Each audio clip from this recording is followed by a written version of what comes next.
This is something that people don't necessarily take into account, or they give it too much credibility. My first year, I remember telling people I'm making 8 cents an hour. Actually, I wasn't. I was in the negative. I published my first book in January of 2016, and by December, I had like a $9,800 month. And thanks to that, that put me like $1,000 into the black. Cool, right? Well, I put in 3,000 hours. You can do the math. $1,000 divided by 3,000 hours equals 33 cents an hour. Hey, I'm killing it, making a lot of money. Look at that, a $10,000 month, but I'm making 33 cents an hour. However, since then, those books have made over $100,000. So now $100,000, 3,000 hours, is a lot different. But still, it's only $33 an hour. Not today, it isn't. Because a book today, I know it's going to make a certain amount. I know it's going to have a certain impact. I know the readership is there for it, and all kinds of good things that are predictable because of having built a strong platform over the years. So this is what I mean by kinetic versus potential energy. That first year, it was all potential energy because I was building backlist and kind of getting sales. However, my per hour investment, I wasn't getting a whole lot of money. I was in the negative. So it was all investment. All small businesses start the same way. You have a great idea, you have a niche, you get out there, it's expenses, and you're working hard, and you're barely keeping your nose above water.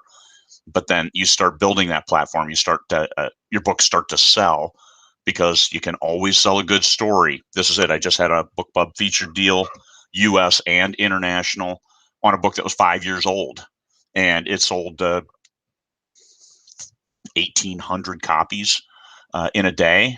Not bad at all. Pretty much got my money back, but my entire backlist was energized. I have over 100 books in my backlist. So my entire backlist was energized. So people probably clicked on that and said, oh, look, he's got some other books. Oh, this looks really interesting, because all different kinds of books in my backlist have been energized because of that. So this is potential energy now becomes kinetic energy because it's actually driving sales. So what is the value of your work time? That's where you have to look at it and say, I've got a book. It's a good book. I just don't have the market yet because I don't have the skills. I don't have the platform, whatever it might be. So you got to look at what is the value of that time to write that book. And once it's written, now your time investment goes way down on that book. You get a series, time investment per book goes way down, especially as you're pushing. You just market and sell the hell out of the first book. You get good read through books 2 through whatever. All of a sudden are selling with zero additional effort. That's right. So this is all your potential energy turns into kinetic energy, and money rains down on your head eventually, unless it doesn't.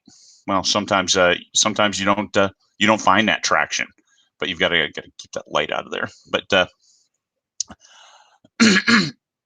it still comes down to your time. Time is your investment. That is your product, because you're the artist, you're the creative, you create the content that your business then sells. So when do you outsource elements of your business? This is the question. You have to look at what is your time investment per element, and what's it take to then outsource that. Sometimes it's more expensive to outsource something than to just do it yourself, because you're only making $33 an hour with your writing. But this is, as I look back now, I don't spend 3,000 hours writing like I did that first year. I'm much, much more efficient. So if I write 3 hours a day, so I might spend 3,000 hours working, 2,000 for 20 books, but maybe 1,000 hours at the most to generate that same amount of content. So now my cost per hour, or my value per hour of production time, is greatly increased, because I'm still making this much on a book instead of 3,000 hours to write these books. I'm now only spending 1,000 hours and getting much, much more money. So I think I'm up to about $250 per writing hour. I can't write for 10 hours a day. It's like, oh man, if I could write for 10 hours a day, that'd be like making $2,500 every single day just writing. No, because I can't be creative but I can do it for 3 hours a day. So my value, my writing time, and this is what I mean by protect that writing time. So if you need those 3 hours, you absolutely have to get those 3 hours. Now, if you're doing a newsletter once a month, no problem. You can carve that out. But if you're doing social media content every single day, and romance authors are big on this, engaging with their audiences, doing things with their fans.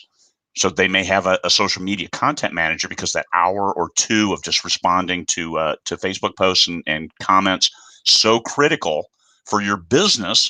But that time, you've got to protect your time. So this is where you have to evaluate what exactly expenses. I have a lot of expenses. I have a lot of royalties, and I track it every single day. I don't just stack it all up and then give it to my accountant, because you're paying for that.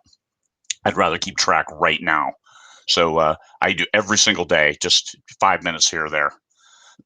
Your newsletter, writing that, admin duties, all of that stuff. You're still the sole creator of content. So realize of the value of that specific time. Is it 2 hours a day, 3 hours a day? If you're a full-time author, is it 30 minutes a day? And you have to protect that, because that is what will deliver you the value. Those 3,000 hours the first year will deliver value for years to come. And now my 1,000 hours will deliver value for years to come, but it delivers more value right now, because I know what my platform is. I know what my sales are going to be. So there you go. What is the value of your time? Kinetic versus potential. Your potential is, hey, if this book series sells, then this is where I go. And if as you keep going, that's where you will realize the most value for your time and become more valuable over time. Seems to make sense, but it's not really. People undervalue what they're worth. All right, everybody. Peace.